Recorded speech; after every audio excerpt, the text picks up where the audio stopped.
우리 한번 성가대의 찬양대로 빛의 사자가 됩시다. 왠지 좀 지쳐 보이는 모습들인 것 같은데요. 빛의 사자가 되시면 좋은 일이 많이 일어나게 될 줄로 믿습니다. 문명의 혜택을 전혀 보지 못했던 일가족이 있었습니다. 텔레비도 없고 여러 가지 어떤 도시의 문화도 전혀 몰랐던 일가족이 함께 도시 여행을 왔다가 백화점이라는 곳으로 이렇게 가게 됐다 그래요. 제가 이야기를 하는 이야기는 좀 썰렁한 분위기를 녹여보려고 하는 거니까 알고 있을 수도 없고 모르고 있을 수도 없고 그냥 공감하여 웃으시길 바랍니다. 그래서 백화점에 가게 됐는데 그게 여러 가지 어떤 헬라란 물건들과 그런 조명들 속에서 이제 엄마는 그 옷이나 이런 것들을 보려고 한쪽으로 떨어졌고 아들과 아버지가 어떤 신기한 철문 앞에 서게 됩니다. 그 신기한 철문 앞에 서 있는데 그 철문이 드르륵 하고 열리더니 할머니가 타는 거예요. 할머니가 그 철문 안으로 들어가더니 문이 드르륵 닫히고 그 다음에 숫자가 1, 2, 3, 4 쭉 바뀌더니 또 멈추더니 그리고 문이 다시 쭉 하고 열리는데 이쁜 아가씨가 거기서 나오는 겁니다. 그래서 아빠가 급하게 아들을 향해 소리 질렀습니다. 너 그만 빨리 데려와. 그랬다 그래요. 왜 그랬을까요? 거기 들어가면 그렇게 다 바뀌는 줄 알고 아마 그렇게 한 것입니다. 혹시 여러분 그런 철문이 필요하신 분들은 인상 쓰고 계시지 마시고 오늘 복음의 문에 들어가시기를 주의 이름으로 축원합니다. 옆 사람한테 마음 문을 열어야 그 문이 열린다. 시작. 할렐루야. 마음 문을 열어야 하늘나라의 엘리베이터 문이 열립니다. 그곳에서 하나님이 만지시고 인도하시는 역사를 저와 여러분 모두가 함께 이 말씀의 시간을 통하여 경험하게 되기를 주의 이름으로 축원합니다. 여러분 이 땅을 우리가 이제 한 해가 시작되면 잘 살아야 되잖아요. 그래서 잘 살아보세라고 노래를 부르기도 하고 잘 살아가려고 누구나 이제 각오를 하고 시작하는데 매해 반복되는 얘기지만 세상은 여러분 믿음으로 살아야 잘 삽니다. 세상은 여러분 우리가 예수를 믿기로 작성했으면 더더군다나 더 그렇고요.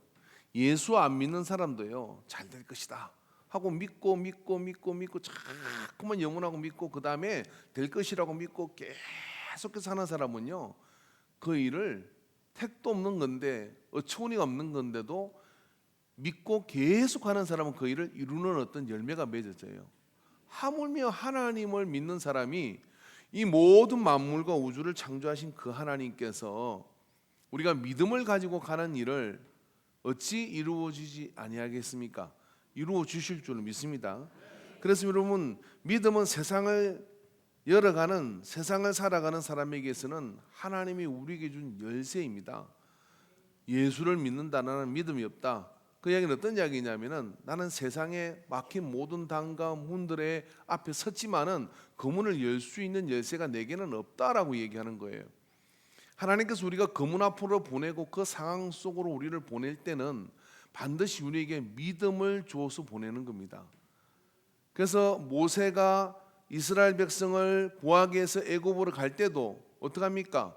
하나님이 호렙산 떨기나무에서 모세에게 믿음을 주는 거예요. 그 믿음을 줘서 믿음의 지팡이를 들고 가서 그 백성을 이끌고 나오는 거죠. 군대를 끌고 간 것도 아닌 이 모세가 믿음만 가지고 가서 어떻게 하냐면 그 군대를 이끌고 그 백성을 이끌고 광야를 지나 가나안 땅 입구까지 이끌고 나갈 수 있었던 것입니다. 그렇기 때문에 이 땅을 살아갈 때는 반드시 우리는 믿음으로 보고 믿음으로 생각하고 믿음으로 두드리고 믿음으로 나아가고 믿음으로 예배를 드리고 믿음으로 찬양을 하고 믿음으로 입이 열리고 믿음으로 마음이 열리고 믿음으로 역사되어지는 열매를 맺을 줄 믿습니다. 그죠? 이렇게 길게 했는데도 믿음으로 아멘하지 않는 사람들은 어떻게 할 거예요? 답이 없어요. 그분들은요. 그러니까 그래도 속으로 아멘하신 분은 하나님께서 들으실 줄로 믿습니다. 그래서 그렇기 때문에 이 믿음의 역사를 성경은 이야기해요. 그 믿음의 역사를 오늘 우리가 본문을 읽으면서 여러분 이 본문을 끝까지 틀리지 않고 잘 읽는 사람은 발음이 굉장히 좋은 사람이에요. 여러 이스라엘의 이름들이 나오면서 우리 노원의 청년이 당황하는 건 처음 봤어요. 그죠? 버벅거리기도 하고 얼마나 신나는지 그죠? 이름이 어렵거든요. 그래서 저도 한번 읽어봤는데 해가 좀 꼬이더라고요. 근데 이런 장황한 족보의 이야기를 누가는 왜 하고 있는 것입니까? 예수님이 사람의 몸을 입고 오신 것이지만 사람의 핏줄을 타고 온 것은 아니란 말이에요. 그는 근본 하나님이시고 하나님이 사람의 몸을 입고 오신 것이지 요셉의 피에 한 방울도 섞이지 않았습니다. 그런데 누가는 예수님을 이야기하면서 오늘 본문에서 예수께서 가르치심을 시작하실 때 30세쯤 되느니라 사람들이 아는 대로 요셉의 아들이니 요셉의 위는 헬리오라고 이렇게 시작하는 거예요. 그러니까 30세쯤 된 예수님이 가르침을 시작하시는데 누가는 알잖아요. 뭘 아느냐면은 그가 하나님의 아들이시고 성령으로 잉태됐다는 걸 아는 겁니다. 그런데 요셉의 집안의 족보를 쭉 이야기하면서 올라가요. 올라가다가 어디까지 갔느냐면 어디까지 가나 봤더니 그 위는 하나님이시니라라고 말씀하고 있는 거예요. 그러니까 우리 모세의 집에 예수님이 오셨는데 그는 성령으로 잉태된 하나님이시지만 요셉의 집을 왜 사용했고 요셉의 집에 왜 와야 하고 요셉의 그런 족보 속으로 왜 예수님이 와야 하는지를 설명하는데 그 이유가 하나님이시다라고 그렇게 얘기하는 거예요. 왜 요셉의 집이어야 하는 것일까요? 왜 하필 이스라엘이어야 하는 겁니까? 그 당시 여러분 중국도 있고 우리나라도 있고 일본도 있고 다 있는데 특히 우리나라 얼마나 좋아요. 중국의 대륙의 사이에 끼가지고 여러 가지 어떤 그런 역사를 만들어 가잖아요. 아무리 봐도 이스라엘보다 우리가 좀 나은 것 같지 않습니까? 사계절이 분명하고 굉장히 좋은 것 같은데 우리를 때까지 왜 요셉의 집으로 하나님으로부터 아담으로 중내를 때 거기 어느 가지에서 우리도 나왔을 거 아니냐고요. 근데 우리는 버리시고 나중에 찾으시지만은 요셉의 집으로 향하셔서 거기에 예수님이 오셨다. 왜일까? 뭘 하나님의 선택의 하심이겠죠. 그러나 여러분 이런 어떤 족보 이야기가 무슨 의미가 있는 것일까요? 제가 족보를 집에 하나 가지고 있는데 우리 동생 보고 족보를 사라고 우리 삼촌이 얘기하니까 우리 작은아버지 얘기하는 게 우리 동생이 이렇게 이야기하더라고요. 예수 믿는 사람은 믿음의 족보만 필요하지 이 채시 집안의 족보는 필요 없습니다 하고 안 사더라고요. 돈이 아까워서 안 산 것 같아요. 저는 강매를 당해서 집에 하나 가지고 있는데 제가 몇 번 보지를 않았습니다. 근데 성경은 이 족보에 대해서 이야기를 장황하게 하고 있습니다. 여기서 한 것만 아니라 다른 데서도 그 족보에 대한 이야기를 하고 있는 것이죠. 이것이 이렇게 중요한 일입니까? 그럼 우리가 믿음의 그런 가정에 어떤 대를 이어간다는 것이 우리에게 참 중요한데 제가 이렇게 보니까요. 목사 아들이라고 믿음이 더 좋은 것 같지도 않고 장로 아들이라고 믿음이 더 좋은 것 같지도 않고 오히려 더 술에 물 탄 듯 물에 술 탄 듯 뜨겁지도 않고 차지도 않고 그런 상황에 있는 그래서 예배만 떨렁이 드리는 이 믿음의 2세대 3세대를 많이 보잖아요. 오히려 반대의 믿음이 말입니다. 참 절박함을 가지고 주님께 매달리고 기도하는 모습을 훨씬 더 많이 보게 됩니다. 저도 3대째 예수를 믿는 사람이고 제 자식이 4대째 예수를 믿는데 그런 특별한 어떤 그런 차별이 있어 보이지는 않아요. 그런데 성경은 이 믿음의 족보를 이야기를 하고 있습니다. 그 위는 그래서 말입니다. 이렇게 그 위는 하나님이시란 이 말이 어떤 의미를 가지고 있느냐면은 하나님께서 만세 전에 하나님께서 이 가정을 택하시고 그 가정을 향하신 섭리를 가지고 하나님께서는 그 믿음의 족보를 그 믿음의 세대들을 이어가도록 이게 계승해 주셨다고 하는 겁니다. 몸을 빌려 오신 주님이시지만은 요셉의 가정에 그러한 어떤 하나님의 선택함이 있는 것이죠. 예수님을 나타내게 하는 그 계보에 이 성경에 기록되어 있는 그런 모습들을 볼 때 하나님은 그러한 것들을 인정하고 있습니다. 로마서 4장 16절에 보니까 그러므로 상속자가 되는 그것이 은혜에 속하기 위하여 믿음으로 되나니 이는 그의 약속을 모든 후손에게 굳게 하려 하심이라. 율법에 속한 자에게뿐 아니라 아브라함의 믿음에 속한 자에게도 그러하니라. 아브라함은 모든 우리 모든 사람의 조상이니라라고 얘기합니다. 그러니까 여러분 조상이 누구냐고 이렇게 물으면 무슨 성씨의 몇 대손이다 이렇게 말하지 말고 이제 예수 믿고 난 뒤에는 그냥 아브라함의 몇 대손입니다라고 이렇게 얘기하시면 될 것 같아요, 그죠? 여러분 몇 대손입니까 아브라함의? 안 따져봐서 모르시겠죠. 네. 근데 이 하나님께서 족보와 계보를 쭉 이야기하시는데 하나님이 요셉의 가정을 선택하셨다. 요셉의 가정을 선택하신 그럼 이유가 있을 거 아니에요.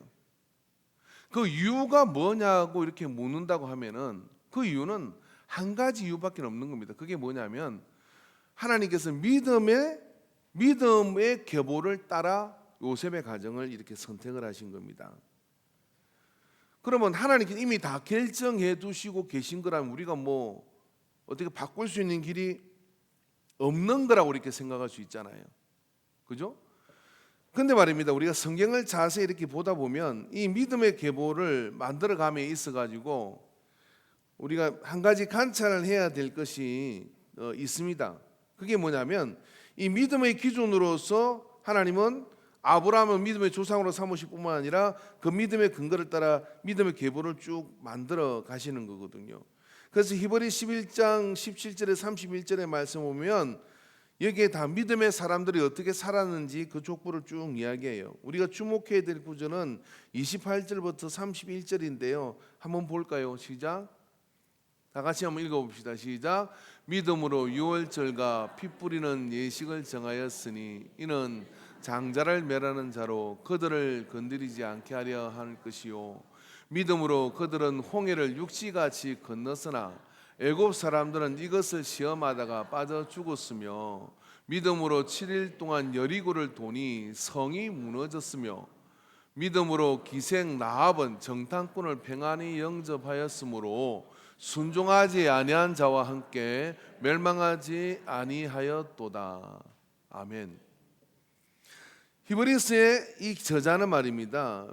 이스라엘 역사 가운데 믿음으로 살았던 사람들과 그 상황에 대해 쭉 언급을 해요. 그러다가 여기 31절에 믿음으로 기생 라합은 정탐꾼을 평안히 영접하였으므로 순종하지 않은 자와 함께 멸망하지 아니하였도다라고 그렇게 말씀해요. 이 기생 라합이 누구냐면은 예수님의 족보에 들어가는 사람이죠. 마태복음 1장 3절에서 5절에 보니까 유다는 다말에게서 베레스와 세라를 낳고 베레스는 헤스론을 낳고 헤스론은 람을 낳고 람은 아미나답을 낳고 아미나답은 나손을 낳고 나손은 살몬을 낳고 살몬은 라합에게서 보아스를 낳고 보아스는 루스에게서 오벳을 낳고 오벳은 이새를 낳고 이새가 누구를 낳습니까? 다윗을 낳아요. 그래서 이 다윗의 혈통 안에서 누가 나옵니까? 예수님이 나오는 것이죠.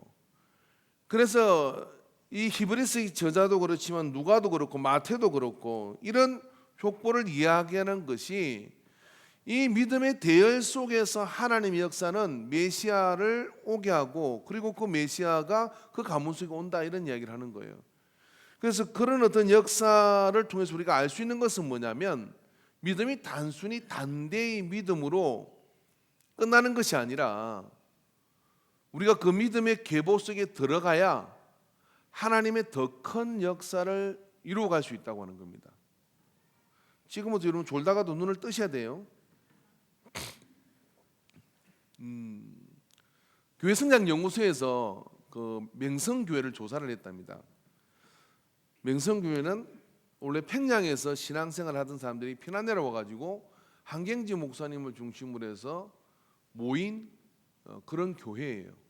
천막치고 그렇게 이제 피난 내려와서 서울에서 모인 그런 교인들이죠. 그러니까 평양에서 피난 내려온 사람들이 모여서 세운 교회가 명성교회입니다.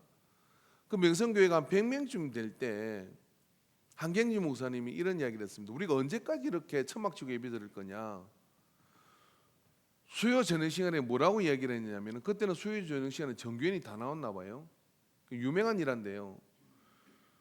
여기 집을 가진 사람 그리고 전세에 사는 사람 재산을 무조건 반 팔아가지고 우리 교회가 건물을 하나 가지고서 이제 예배 처소를 정해야 되는데 그 건물을 사는 일에 할 수 있는 사람은 우리에게 남고 그걸 자신이 없는 사람들을, 그런 믿음이 안 되는 사람은 다른 교회로 가세요.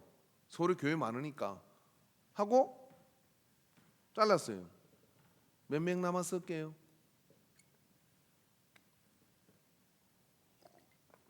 우리 교회는 몇 명 남을 것 같아요? 나는 그것이 궁금한데. 100명 중에 반이 떠났어요. 아유, 목사님이 잘못됐는 것 같아요. 전쟁 끝나고 피난 시절에 뭔 먹고 살기도 어려운 판에 반이 떠났어요. 근데 반이 남았어요. 또 반 남은 사람하고 함께 세운 교회가 명성교회. 예? 영락교회. 예, 죄송합니다. 그래. 영락교회의 역사를 이야기하는 겁니다. 영락교회가 된 거예요. 그래서 한국교회 장자교회가 된 거죠. 이게 교회성장 연구소에서 궁금하잖아요. 누가 남았을까? 그 남은 사람들은 영락교회 대를 이어서 신앙생활 하는 사람들이에요. 그래가지고 이 교회성장 연구소에서 조사를 해봤다는 거예요. 이 50명의 후손들이 50명이 어떻게 됐을까 하고 보니까 그 당시 참 힘들고 뭐 이렇게 배운 것도 많지 않은 똑똑하고 잘난 사람 다 떠났어요. 근데 목사님 말하면 그게 그냥 진리인 줄 알고 그가 순종 안 하면 큰일 나는 줄 알고 이 아멘하는 사람들이 반 남은 사람들이에요. 생각 좀 해보고 정신 똑바로 차리고 이러다 하딱 넘어간다 이런 생각이 있는 사람은 문제가 있는 사람. 근데 그 50명이 어리버리한 사람이 남았어요. 근데 그 사람들을 보니까요, 그 사대문 안에서 말입니다, 그 사람들은 다 내노라는 이 대한민국 10% 안에 들어가는 그런 다 그 당대의 그 복을 받았거나 아니면 그 후손이 그 복을 받았거나 그래서 그런 명문가가 다 돼버렸더래요.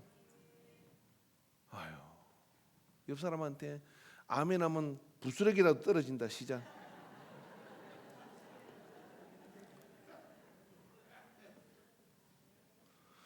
교회성장 연구소에서 본 건 뭐냐면 선조의 믿음의 헌신이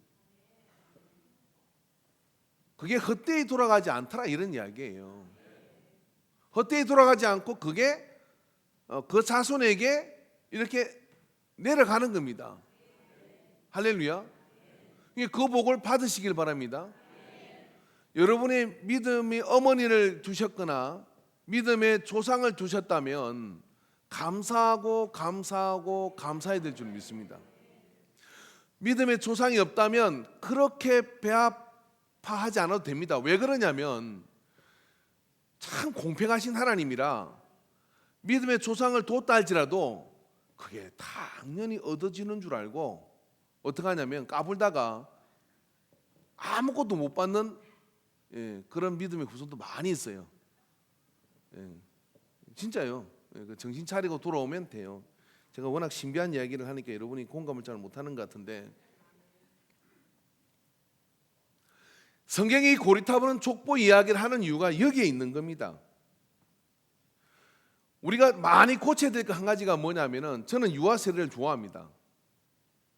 제가 목회를 하면 생각을 해보고 그리고 신앙이라는 거를 자꾸만 생각하면 할수록 뭐가 생각이 나느냐면요, 우리는 학교에서 잘못 배웠어요. 신앙, 종교의 자유가 있는 나라에 태어나서 내 자유를 지려고 신앙은 내가 선택하는 거라고 착각하잖아요.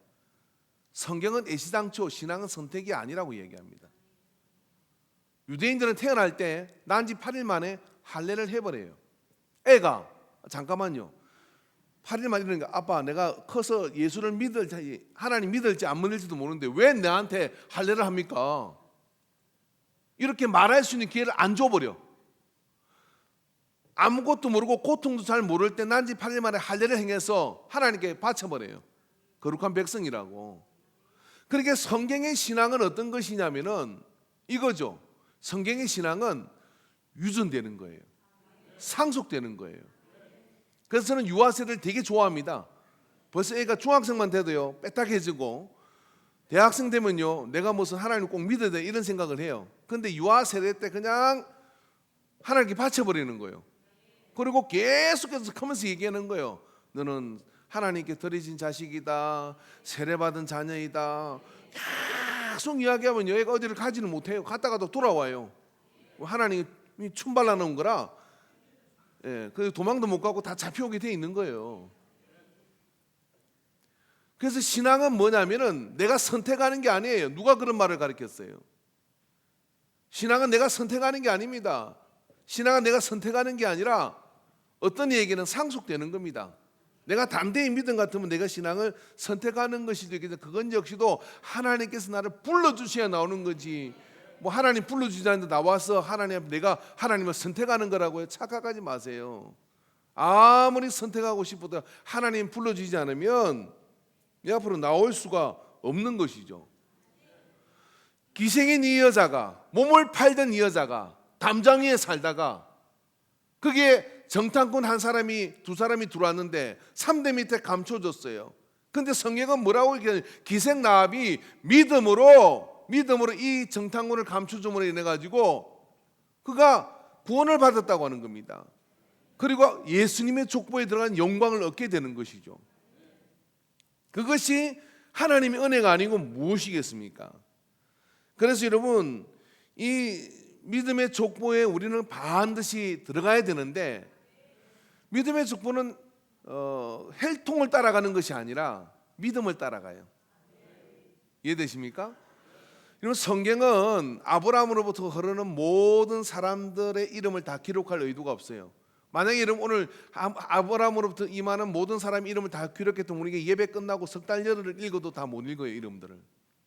그런데 여러분, 우리가 요셉으로부터 아담까지 가는데 5분도 안 걸렸잖아요.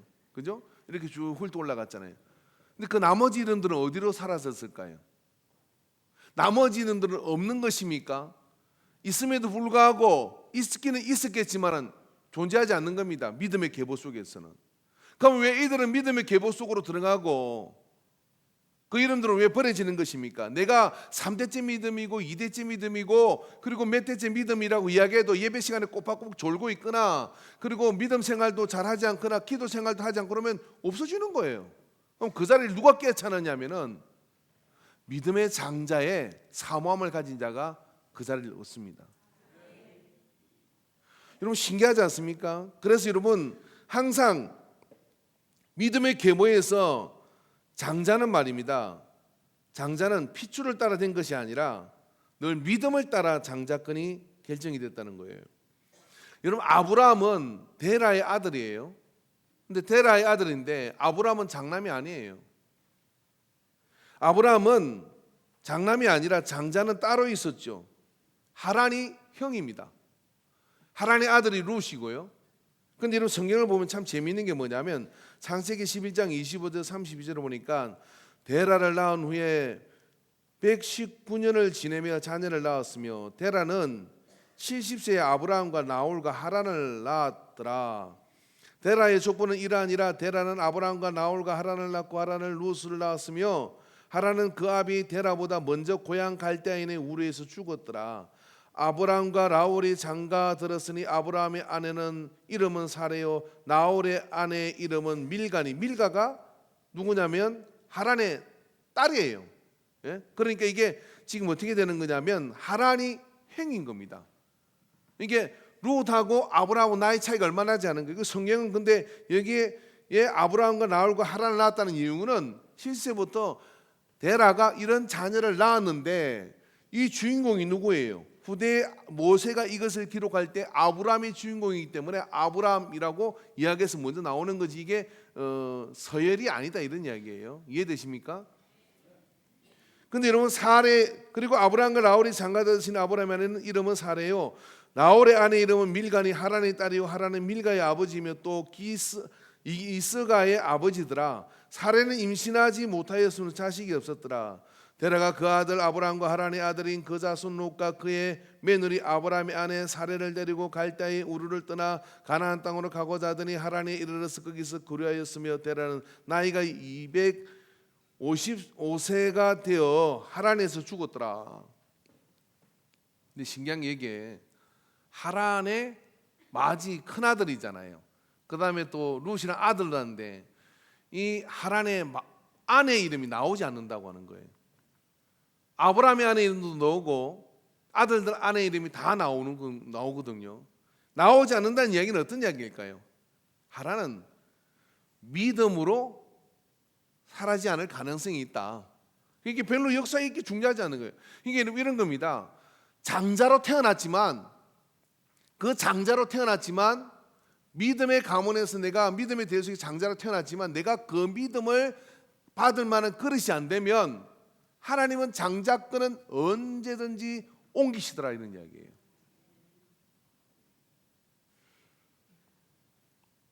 이삭은 장자입니까? 아브라함에게 이스마엘이라는 아들이 있었습니다. 아브라함을 기준으로 보면 약속의 아들은 이삭이지만 하갈을 통해서 이스마엘이라는 아들이 있었던 것이죠. 그러면 이스마엘이 장남이에요. 그런데 하나님은 어떻게 합니까? 이삭을 통해서 하나님의 역사를 이어가요. 여러분, 야곱은 장남입니까? 에서가 있습니다. 형이 에서가 파추광간의 장자권을 팔아버린 형이 있어. 에서는 믿음이 없어요. 야곱은 어떻습니까?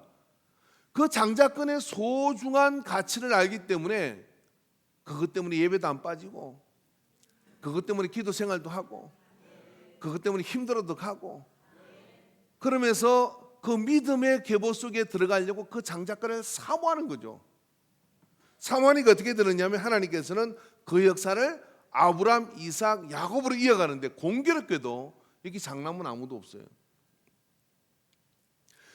자기가 장남으로 태어났지만 그 장자권을 가지고 가야 되는데 믿음이 없으면 장남이라 안 된다는 이유가 아니라 믿음으로 그것을 받을 그릇을 가지지 않으면 하나님은 언제나 역사의 축을 옮기신다 이런 이야기예요. 2020년 이 새해를 시작하면서요, 우리 인간교회는 이 지역에 누가 뭐래도 장자교회입니다. 근데 누가 인정을 합니까? 인정을 잘 안 해주잖아요. 그죠? 우리는 인정을 하는데 근데 찾아와야 될 거 아니에요. 뭘로 찾아오겠어요? 우리가 믿음으로 찾아와야 될 줄로 믿습니다. 할렐루야. 제가 우리 교회 이름을 이렇게 이제 차에다가 쓰려고 그러는데 그 위에다가 안중현동에서 가장 오래된 교회, 안중현동의 장자교회. 좀 창피해. 쓰려고 하니까 맞긴 맞는데, 근데 우리가 그걸 찾아오는 길이 뭐냐면 그렇게 쓰고 다닌다고 해서 되는 게 아니라 장자권은 언제나 옮겨졌다. 이해되십니까? 그리고 옮겨진 것 때문에 우리가 말입니다, 믿음으로 그걸 사모하는 마음을 가지셔야 돼요. 또 내가 단대의 믿음 같으면 내가 이제 믿음의 조상이 되어야 되겠다 라고 하는 것을 우리가 마음에 가져야 됩니다. 자, 좀 정리를 해보면 이런 이야기예요. 세상은 믿음의 열쇠를 가져야 형통하게 삽니다. 근데 이 믿음의 열쇠가 말입니다, 타고날 때부터 그 믿음의 DNA를 가지고 태어나는 사람들이 있어요. 성경에 보니까 믿음의 조상을 준 사람들이에요. 그럼 내가 믿음의 단대의 믿음 같으면 어떻게 되느냐면 아브라함처럼 작정을 하고 내가 믿음의 조상이 되어야 되겠다 하는 각오를 해야 돼. 그래서 이렇게 봐서 하나의 팁을 가르쳐 주면은 이렇게 참 믿음 좋은 근사님이 계시는데 그 자식들이 다 어리버리 가지고 그 기도도 안 하고 예배생활 잘 안 하잖아요. 그럼 그 근사님을 내 엄마로 삼아요. 그리고 내가 열심히 기도하고 그 다음에 잘 이렇게 도와주세요. 그러면요, 핏줄 따라가는 게 아니라 그 영적 기름붐이 거리로 가요. 아멘 하시는 분은 이게 제 이야기가 무슨 이야기인지 알 거예요. 제가 하도 이상한 이야기를 하니까 여러분 잘 공감을 못 하시는 것 같은데, 제가 20몇 년을 목회하면서 본 거예요. 그런 자식이 있습니다. 이게 제가 학생 하나를 봤는데요. 얘는 그냥 아버지도 알코올 중독이고 어머니도 뭐 맨날 집 나갔다 들어왔다 이러고 그러거든요. 정말 가정에 희망이 없어. 희망이 없는데 교회 와서 어떤 집사님한테 딱 붙었어. 누구? 기도 많이 하는 집사님. 이 집사님이 아들같이 이기는 거예요. 그러니까 이 집사님도 내 새끼하고 얘가 헷갈려. 내 새끼는 맨날 쏙쏙이고 예배드리면 도망다니는 얘는 근데 예배 시간에 다 돌아서 아멘 그러고 막 집사님 제가 뭐 할까요? 막 이러는 거예요. 그러니까 기도가 더 돼. 가아가 지혜로운 아이예요. 그게 어떻게 됐겠어요? 그 본 자식부터 잘 됐어요. 옮겨지는 겁니다. 장자권은. 예? 성경의 역사가 그래요. 성경의 역사가. 근데 여러분 우리가 내가 단대의 믿음이지만 내 가문 속에 믿음의 계보를 만들면요 모든 일은 그래요. 처음 개척자는 참 힘들어. 근데 그게 시스템으로 되어서 믿음의 계보가 만들어지잖아요. 자연스럽게 어떻게 되냐면 하나님의 역사가 그 안에 더 큰 역사로 나타나요. 한국 교회 역사가 100년을 넘어가잖아요. 한국 역사가 100년을 넘어가는데 믿음의 40년을 성경은 1세대로 봐요. 그럼 120년을 이제 넘어가는 것 같아요. 그러면 3세대가 이제 가는 겁니다. 3세대가. 이 3세대가 지나는 동안에 우리 한국 교회 안에 그리고 가정 속에 믿음의 3세대들 그리고 2세대들 뭐 가문 따라 뭐 2세대도 있겠지만은 잘 세워 3세대까지 간 가문이 있는가 하면 교회의 땅을 치사하고도 말입니다. 그리고 그 아버지가 드린 땅에 안중교회가 세워졌음에도 불구하고요 알코올 중독으로 오늘내 하는 사람 아들도 있어요. 내 눈앞에 있습니다. 우리 아버지가 그 땅을 시사했다고 얘기하더라고요. 아버지는 믿음을 가지고 갔지만 그 믿음의 세대를 만들지 못하면 그렇게 되는 겁니다. 근데 믿음의 세대를 만들면 어떻게 되느냐면 시대적으로 국가적으로 기독교의 역사는 굉장히 판도가 달라집니다. 우리는 그런 일을 이루는 교회가 되어야 될 줄 믿습니다. 제가 유럽교회 가서 느낀 게 뭐냐면요 유럽교회는 기독교 역사가 500년, 600년이에요. 개신교 역사가 500년, 600년 되는 겁니다. 근데 그 기독교 역사 500년, 600년의 그 역사 가운데 지금 그 교회 안에 사회적으로 그리고 그 교회가 지역사회적으로 그런 기독교의 명문가로서 그 자손들이 믿음 생활을 다 떠나 있는 것 같지만요 뭐 이 시간이 짧으니 다 설명을 못 하겠고 그렇지 않습니다. 그 안에요 그 안에 녹아져 있는 그런 믿음의 DNA가 있기 때문에 그 사회 속에서 그 역사를 이어가는 거예요.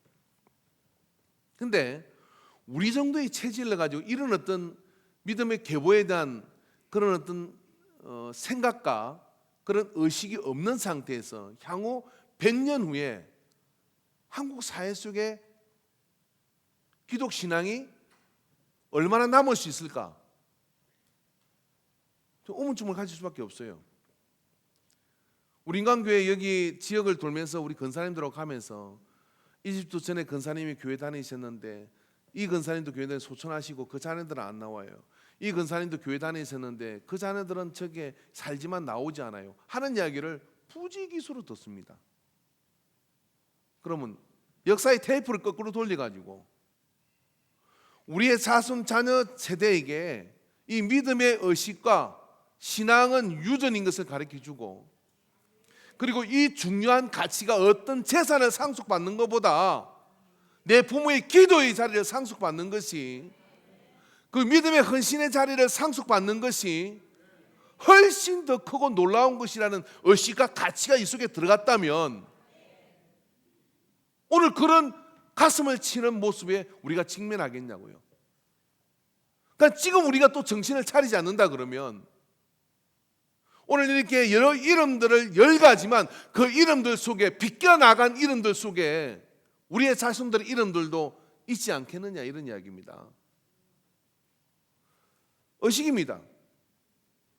그래서 그 의식을 가지고서 말입니다, 의도를 가지고서 우리가 가서 믿음의 장자들을 세워가는 일에 지금 뭐가 소원인지 모르지만 연초에 그 어떤 소원보다도 중요한 것은 뭐냐면 믿음의 장자를 세워가기 위한 그 의식을 가지고 아도 가져야 돼요. 그 의식을 가지고 생육하고 번성해야 돼요. 그 의식을 가지고 공부도 시켜야 돼요. 그 의식을 가지고 어떻게 해야 되느냐면 상속도 해주는 겁니다. 이런 공약하셔야 돼요. 믿음으로 성령 받지 않으면 재산 상속 없다. 아무도 아멘 안 하시네요. 미래가 있겠습니까? 그 자녀에게? 없습니다. 아무것도 줄 것이 없어도요, 부모의 기도의 자리를 물려주고 예배의 자리를 물려주고, 그래서 세상 정신 똑바로 차리고 성경적 가치를 가지고 살아갈 수 있는 기준을 가진 자녀를 내놓았다면 얘는요, 내가 도와주는 게 아니라 하나님이 도와주시가지고 전 세계를 나가서 여러 사람을 먹여 살리는 사람이 돼요. 그런 배짱과 그런 가치가 없으면 우리가 뭐로 신앙생활 합니까? 2020년 우리 안에 이런 의식이 깨어나야 될 줄 믿어요. 내 눈에 흙이 들어가기 전에 네가 성령의 불을 받아가지고 은혜 받는 꼴을 내가 봐야 천국 가겠다. 그때까지는 아프지도 말고 죽지도 말고 주님 불러도 거부하시고 자녀를 다 은혜 받게 해놓고 그 다음에 이러면 안심하고 눈 감으셔야 됩니다. 그 전에 눈 감으면요, 땅을 치고 마귀는 이긴 거예요. 그래서 믿음의 가정이 아니라 믿음의 가문을 만들겠다는 결단을 하셔야 돼요. 그래서 믿음의 가문을 반드시 많은 일에 온 공로를 드려야 됩니다. 할렐루야. 지금도 늦지 않았어요. 지금도 늦지 않았습니다. 내가 믿음의 조상이 되면 돼요. 그래서 믿음의 가문과 믿음의 조상이 되어서 나가야 돼요. 성경은 그 역사의 파노라마를 이야기하고 있어요. 그래서 이런 믿음의 계보는요, 눈물 없이는 세울 수가 없고, 요셉 보십시오. 눈물로 빗물에 갇히고, 그래서 믿음으로 가가지고 어떡합니까? 믿음의 한 국가를 애굽 안에서 키우잖아요. 모리아산에서 이삭을 바치는 단호함으로 결단하지 않으면 믿음의 계보를 만들 수가 없습니다. 야곱처럼 포기하지 않고 달려가는 그런 믿음을 가지고 나가야 돼요.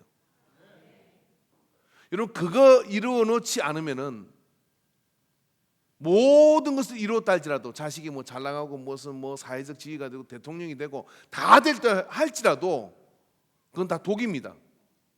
그런데 말입니다, 그 안에 믿음이 그 속에 들어가서 예수로 살고 예수로 죽기로 작정한 사람을 키워놨다면 마음 편하게 주님 나라 가도 아무 상관없어요. 왜냐하면 하나님께서요 다 책임지시고 인도하실 거니까. 그래서 여러분, 믿음의 계보를 세우기 위해서 눈물을 아끼지 마시기 바랍니다. 때로는 냉철하지만 단호하게 결단하셔야 되고요, 포기하지 않고 우리는 지속해서 기도해야 될 것이고요, 주님 은혜 가운데 우리가 나가는 일에 그런 믿음을 가지고 우리가 계속해서 주목하고 지원하고 지지해야 될 줄 믿습니다. 언제까지요? 성령 받을 때까지. 그리고 스스로 기도의 자리를 찾아갈 때까지. 할렐루야. 그 믿음의 자리로 나가는 그 일을 우리가 세워놓고 난 뒤에는 그 다음에 여러분, 그 속에서는요 하나님께서 그 모든 걸 저절로 돌아가도록 만드셔요. 거기까지가 힘든 겁니다. 근데 그건 어떻게 만드느냐? 내가 믿음으로 살아야 그게 만들어지는 거예요. 여러분, 자식은 말입니다, 내 믿음의 자리 이상 나오지 않아요. 여러분, 이 아브라함과 모든 믿음의 조상들은 뭐냐면 그 후손들이 도달할 수 있는 그 한계를 넘어서 믿음의 전설들이 된 사람들이에요. 그래서 믿음의 전설들이 되고 난 뒤는 어떻게 합니까? 그 자손들은 말입니다, 그런 마음의 기준과 그런 목적이 높아진 겁니다. 그래서 그 가치를 따라 자기도 모르게 그게 행동을 합니다. 오늘 여러분, 우리는 우리 자식에게 그런 믿음의 그런 어떤 모델이 되고 있습니까? 만약에 되고 있지 않다 그러면 지금부터 2020년부터 말입니다, 나는 이제 내가 눈 감을 때 내 자식의 얼굴에 마음의 그 이미지가 기도하고 말씀 보고 예배드리고 그리스도로 사랑하고 믿음 생활 잘하는 분으로 기억되기 위해서 이제까지 보였던 그런 세속적이고 정력적이고 마귀적인 것들을 다 덮어버린 헌신을 하시기를 주의 이름으로 축원합니다. 그런 헌신의 믿음을 가지고 있으면요 말입니다, 하나님이 그 축의 중심이 되시가지고 어떻게 하느냐면 흩어진 자녀들이 다 그 그늘 밑으로 다 들어오도록 하나님이 사건을 통하여 다 모아주셔요. 그리고 그 하나님의 역사를 알게 됩니다. 그리고 그 하나님의 역사를 알게 되면 그때부터 말입니다, 그 자녀를 하나님께서 복 주시고 역사해 주시는 거예요. 내가 단대의 믿음이라도 낙심하지 마시기 바랍니다. 내가 믿음의 조상 아브라함이 되면 돼요. 그러나 여러분, 내가 믿음의 부모를 가지고 또 내가 믿음의 부모의 후손이라 그런다면 이제부터 여러분, 우리는 어떻게 되느냐면 이삭과 같이 약속의 아들이 될 것을 작정하고, 그리고 믿음의 계보를 만들 것을 그리셔야 돼요. 그리고 그 그림 그리는 그 그림대로 믿음이 역사되어져서 열매를 맺도록 만들어 주실 겁니다. 사랑하는 성도 여러분, 제가 여러분 사랑하는 거 아시죠? 할렐루야. 오늘 여러분, 제게 황당하게 들릴 수도 있겠지만은 왜 성경은 예수님의 족보를 이렇게 이야기합니까? 예수님 오시는 것도 믿음의 계보를 따라 오셨다는 얘기를 하는 거예요. 복음이 우리에게 역사되어지고 열매 맺으려고 할 때 이 믿음의 계보를 하나님은 무시하지 않는다는 겁니다. 그렇다면 우리는 만들어 가야 되는 것이죠. 다 옆 사람한테 이왕 예수 믿기로 했으면 믿음의 족보를 만듭시다.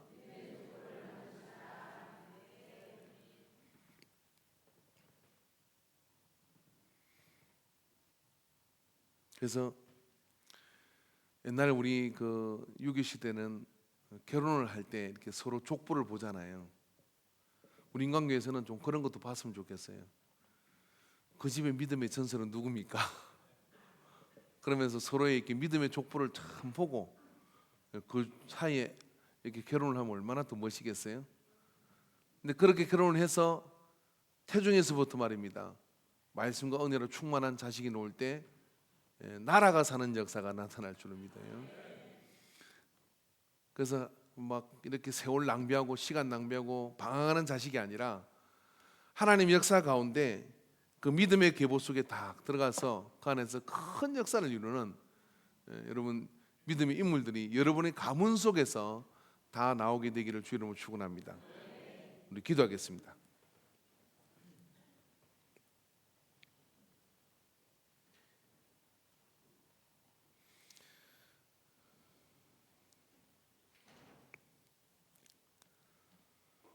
하나님의 역사는 어느 날 갑자기 나타나는 것이 아니라 씨를 뿌리는 자가 있고 물을 주는 자가 있고 열매를 거두는 자가 있다 그랬습니다. 하나님의 역사가 한 가문 속에서도 또 성경의 가문들 속에서도 믿음의 DNA를 따라 열매를 맺고 역사를 베풀게 된 것을 믿습니다. 믿음의 가정에서 태어난 것을 감사합니다. 믿음의 가정에 태어나지 않았다 할지라도 내가 하나님의 선택함을 받아서 믿음의 자리에 있게 하신 것을 감사합니다.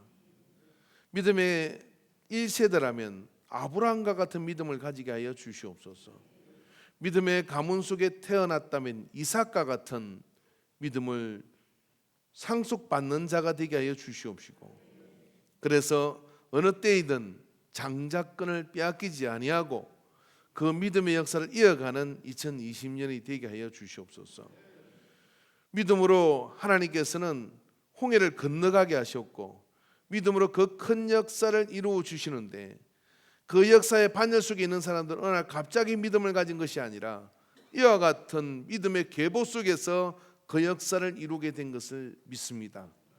아버지, 오늘 우리가 그 믿음의 계보 속에 모든 믿는 자와 모든 믿음을 가진 자의 조상이 아브라함이 되었다 하였으니, 아브라함의 믿음으로 능히 이 2020년을 승리하고 풍성하게 만드는 역사를 누리게 하여 주시옵소서. 그 은혜 가운데 서게 하시는 것을 감사합니다. 예수님의 이름으로 기도합니다. 아멘.